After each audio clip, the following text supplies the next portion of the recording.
যে গণ অভ্যুত্থান সেটা আমাদের যে ৭১-এর মুক্তিযুদ্ধ, আমাদের শহীদ বুদ্ধিজীবীরা আছেন, মুক্তিযোদ্ধারা আছেন, ওনারা যে স্বপ্ন, যে প্রত্যয় এবং যে ভালোবাসা, দেশের প্রতি ভালোবাসা নিয়ে যে সংগ্রামে ঝাঁপিয়ে পড়েছিলেন, সেটারই কন্টিনিউয়েশন ছিল আমাদের জুলাই গণ অভ্যুত্থান।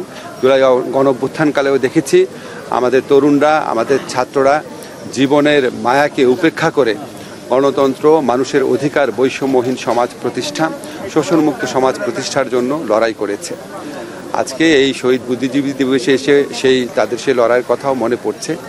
আমরা ১৯৭১ সালে বহু মানুষের আত্মত্যাগের পর, বহু শহীদ বুদ্ধিজীবীর আত্মত্যাগের পর আমরা স্বপ্নের বাংলাদেশ গড়তে ব্যর্থ হয়েছিলাম, একদলীয় মানসিকতার জন্য, একটা দলের ব্যর্থতার জন্য।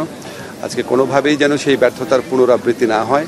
আমাদের তরুণদের আত্মত্যাগের বিনিময়ে রাষ্ট্র গড়ার যে দ্বিতীয় সুযোগ আমরা পেয়েছি, সেই সুযোগ যেন আমরা কোনোভাবেই নস্যাৎ না করি, সেই সুযোগ যেন আমরা কোনোভাবেই নষ্ট না করি, সেটাই যেন আমাদের প্রত্যয় হয় শহীদ বুদ্ধিজীবী দিবসে।